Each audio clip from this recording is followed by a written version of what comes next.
All right. 3, 2, 1. Sports professor Rick Horrow keeping score.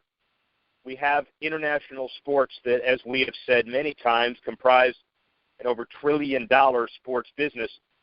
We have some that are very friendly to the United States and others that are very friendly the world over, and the United States is only recently acknowledging and then catching on. This would be that today. Cricket is immensely popular all over the world and becoming increasingly popular in the United States, and there are certain business efforts to try to change all that and increase its awareness and structure. Peter Breen, Vice President of Public Relations and Communications, I guess it's Director of the Caribbean Premier Cricket League. Hopefully I didn't butcher the title. I didn't butcher the name. The guy's calling live from Trinidad. Peter, how are you? Great, thanks. It's the Hero Caribbean Premier League, and you can call me whatever you want. That's fine. I will certainly call you a very successful businessman and representing a significant entity.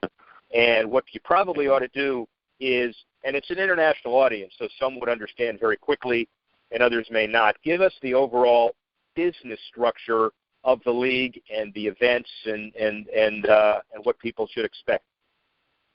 Yeah, well, the Hero Caribbean Premier League, we're coming into the fourth year, and it starts on the 29th of June to the 7th of August. So this year we're playing 6 matches in Lauderhill in Central Broward Stadium in Florida, which is obviously a massive departure for the game of cricket globally, as well as for the Caribbean Premier League. So we're very, very proud of that. There's a lot of work that's been going on for the last number of months since we got approval from the International Cricket Council, who are the world governing body. So I suppose to give you a little bit of a background on cricket for viewers who are maybe not as familiar, it's the second largest in terms of participation and viewership.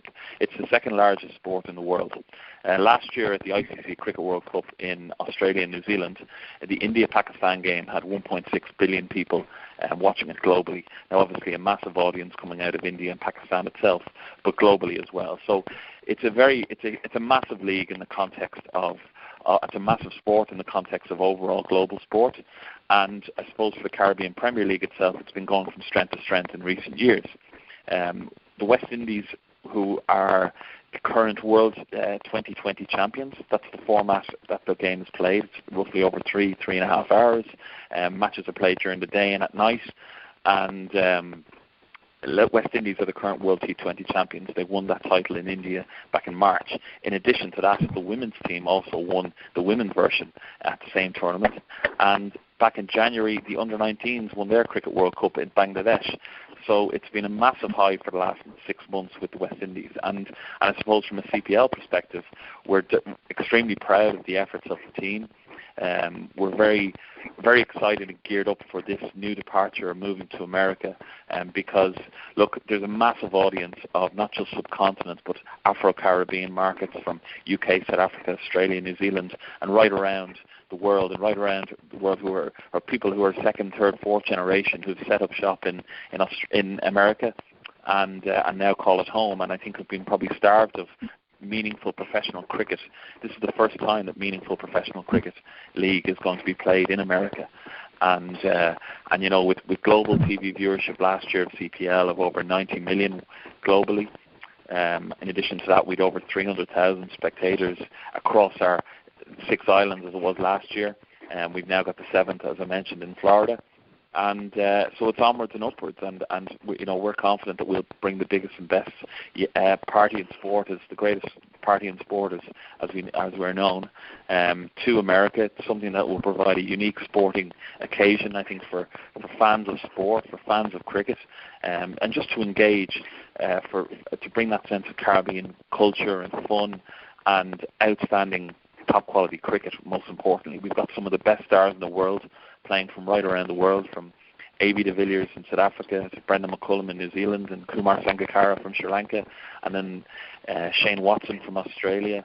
And these are all outstanding, internationally recognised stars of cricket, and especially of this format. And in addition to that, the West Indies team are full of talent themselves. So it's a massive development, and one we're very excited about. Peter Breen, you can certainly hear his passion, ladies and gentlemen. And as an American, I infrequently get to ask a question from the perspective of, let's call it, an emerging nation in this context. clearly India, Pakistan, Australia, New Zealand, around the world, there are tremendous rivalries. How do you best build corporate television and fan support for an emerging audience, in this case, America? Yeah, well, look, it's not just a case of you go in, you open the keys to the door, and you turn on the lights, and you expect people to come. It's not like that Kevin Costner film, Field of Dreams. You know, there's a lot of work that needs to be done. But as I mentioned, there's a massive captive audience who are already engaged in cricket. As I said, last year there was a Masters Championship of players and legends of yesteryear who played around Houston, LA, and New York. But this is being played in a purpose-built, meaningful context as well. This is the last round of matches before the final starts, so there'll be valuable points up for grabs, and all 6 teams are going to be playing. So, you know, we've been engaging across the American audience. We know there's a massive database. We're working very closely with the likes of the International Cricket Council, who would have given approval to the CPL to play matches in America. And globally, the ICC would also view America as the next possible land of opportunity for the growth of the game.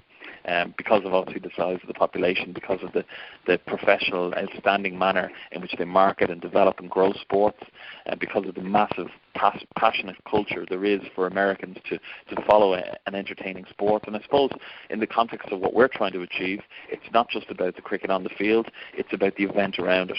So as I mentioned, it's the biggest party in sport, it's entertainment, it's that Caribbean flavour, it's everything that you could possibly imagine about Caribbean culture.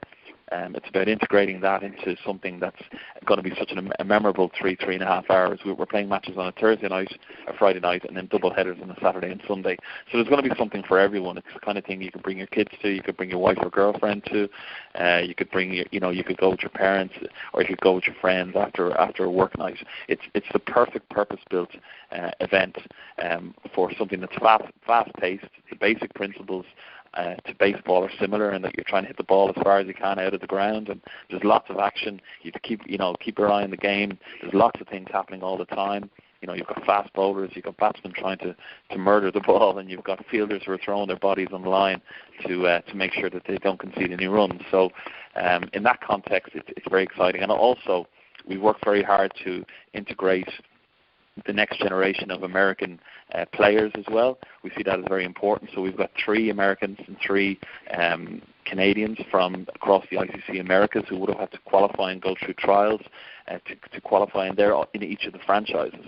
So actually from South Florida, there's a guy called Stephen Taylor, who's a USA international who's played 58 times, and this is his 2nd year now. He was involved with Barbados Tridents last year, and he's involved again this year. And it's wonderful to think that we're not just coming in for a couple of weeks of the year like the circus, and then we'll disappear, and then hopefully next year we'll be back. It's about putting in proper structures in place, and it's about working closely, as you mentioned, with the local stakeholders. We've been very fortunate around Broward County and Lauderhill, and the Mayor's office have been really supportive, and we're working very closely with the local governing bodies to make sure that this is an event that people will remember, and crucially that they will want back time and time again. Peter Breen, cricket guru, couple more questions. If you had a choice for the American audience, or let's say any startup audience and a well-established league, but startup in a certain context, which I think is here, would you want a prolific TV deal? Would you want the major sponsors, or would you want the fan support? I know you could say it's simultaneous, but what of those is most important to you? Well, look, it's vital that we get full houses at these games in Central Broward Stadium. What we've seen already is that there's been a massive take-up from New York and Florida particularly, as well as people flying from the Caribbean. But we know there's massive pockets of subcontinent communities, Afro-Caribbean, across to Houston, over to LA and beyond, and right around the eastern, right down the eastern seaboard. So, look, we want fans at the games. We think that it's the kind of thing, because it's positioned and pitched at a very competitive rate. To be honest, it's quite cheap in the comparative to attending other USA events of top quality professional leagues. It's very generously priced, I think, and also. So when you mentioned in terms of TV deals, of course, we want more and more people looking, more and more people engaged in the sport. And then in terms of the corporate sponsorship, you would hope that, given the wide array of sponsors that are there, that they will be enticed to become engaged, that they will see probably this is a niche that maybe where there's huge opportunity for it, because as I mentioned, we've seen a massive growth up to 90 million on the global viewership last year. A huge proportion of that came from India. 2 of our teams are owned by Indian owners who actually own teams from the Indian Premier League. Indian Premier League, to give you context, is probably the biggest franchise league in the world because, as we mentioned, the size of the population, but also there's massive money involved, and there's it's positioned around April, May, and and we would see ourselves up at the very top table of that, alongside maybe the Big Bash League, which is in Australia, around Christmas time. So we're very proud of that, and we see it as a process that's building every year. The tournament is building, it's growing.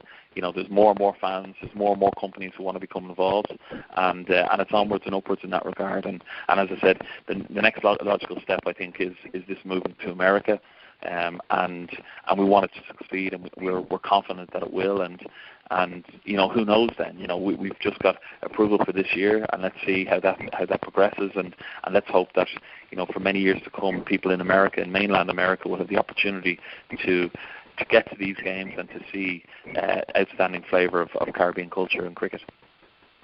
Final question, Peter Breen. What does the business of cricket internationally look like 10 years from now? 10 years now, it's a good question. Certainly digital is going to play a massive role and continue to. We have a massive Facebook following. We've over 1.2 million followers on Facebook. Our Instagram and Twitter feeds are growing all the time.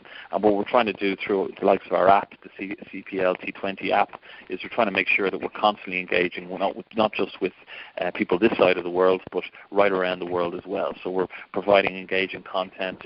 We're looking for good, stimulating, fun content from our players and coaches when they get involved. They get that this is, it's the biggest party in sport. On the field, it's competitive, but off the field, it's very much something that it's a real privilege, I think, for players to play in this. And I'm not just saying it because I work for CPL, but I think if you were to ask some of the top players in the world, it's something they want to be part of. It's a massive bucket list tick in their careers, and many of them keep on coming back for more. And when we had the draft in February, there's a lot of disappointed players who didn't make the cut on this occasion. And it's so in 10 years' time, we would hope that we've got a thriving, vibrant team in America, that the sport is engaging the American public and global public, and we hopefully see that as we dovetail together. In addition to that, the media coverage and the corporate sponsorship will be not just the case of companies will invest and then and disappear. We want to engage when we try to engage with all of our partners, and that's right across media partnerships to corporate partnerships, to make sure that they're getting the very best out of the deal, because it is a unique product. And it's something that, time and time again, we've just announced a massive new deal with Hero Motorcore, based out of India, who are the title sponsors. And that's a huge lift to have a company of that stature involved in our organisation. Again, that was an extension of the deal. And there's many other deals with global firms who want to be a part of this. And I think that's a massive vote of confidence before a ball is even bowled. And so in 10 years' time, making sure that we're properly engaging with fans, making sure that we're keeping up with social and digital media trends, making sure that that the quality of player continues to be enhanced, that we're developing West Indies cricket, because that's a massive remit that we're very proud of, that we're providing opportunities for local players to really pronounce themselves on the world stage, and also that we're attractive to either foreign investors or overseas players to want to come and be a part of this, because as I said, there's nothing like it, and I think fans who get down to Central Broward this 28th to the 31st of July will savour something really, really special, and something that they probably have never seen in American sports before. All eyes of the international cricket world on Central Broward County, Fort Lauderdale, Florida, end of July, beginning of August, your Premier Caribbean Cricket League. Peter Breen, thank you very much. Rick Horrow, speak with you in a couple of minutes. Peter, thank you very much. Really appreciate that. Tanner will no follow problem at all. Delighted to help. Tanner will follow up with you, and I live in Florida, so I'll come down and I'll see the event end of July. Okay? Great stuff. I look forward to meeting you. Thanks very much for your time. Thank you. Cheers. See you. Bye-bye. Thanks, Tanner. Thank you. Cheers. Bye, guys. Tanner, is there anything we need to do to get ready for the event today? I'm got 100 meetings, and then I'll be out at Oracle about 2:30 or so my time, 5:30 yours. So we'll have some time to do some walkthrough of it before the event. Are you there? You hear me? Yeah, I'm here. The only thing would be phone charge, bring a charger, like, make sure your phone is already charged, and then also we'll do the walkthrough again. But last time we did it was really seamless. You did a great job, but we'll do it again today. All right, we'll do it again today. Call Stephanie, too. She wanted you to call her a little bit, I think at 2. I saw the email at 2, but then again, like 10 minutes before broadcast, just to make sure she's in front of her computer. Yeah, well, I'll do that. Well, I can call her, too, but I'm just saying that's on our list as well. Yeah. Well, you may want to call her just to make sure everything is okay from your end. I'm pretty much jammed up between now and the time I head out there. But if she wants to call me for something specific, we'll have at least 2 guests and maybe 3. You'll notice the email. We've got the international television broadcaster. We've got Mark Tatum, the number 2 at the NBA. And I think we have the Warriors merchandise person from Ray Ritter. So what I'll do is I'll have the 2-pronged microphone that you gave me, and we'll transfer that one mic from person to person to person in front of the same place, and then I'll walk around a little bit giving commentary. There's no better way to do it because I don't know of any other way to do that other than to get the guys to show up sequentially, and I'll interview all 3 one after the other and put my own, flavor on it before and after that. I might do a transition before I do Tatum, and I might do a transition before I do the Italian guy. And the same with merchandising. But, having 3 guests is a big deal, but I want to make it a big deal. Yeah, no, I think that'll work great. The kind of choppiness of moving around, I think that's part of the format. It's part of the fun. People know you're using a phone, so it's not a problem. All right. Okay. Well, I'll get them lined up to meet me at 4:15, one right after the other, and all 3 maybe together, because it'll be 5 minutes for each, and it's not a problem because it's far enough in advance. So I will take care of that. You may want to call her, tell her I'm going to get out there by 5:30.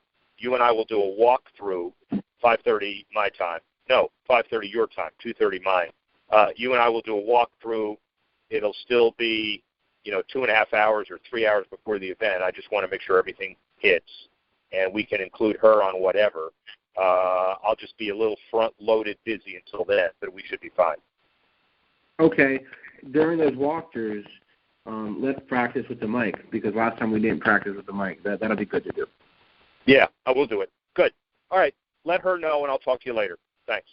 All right, great. Thanks, sir. Bye.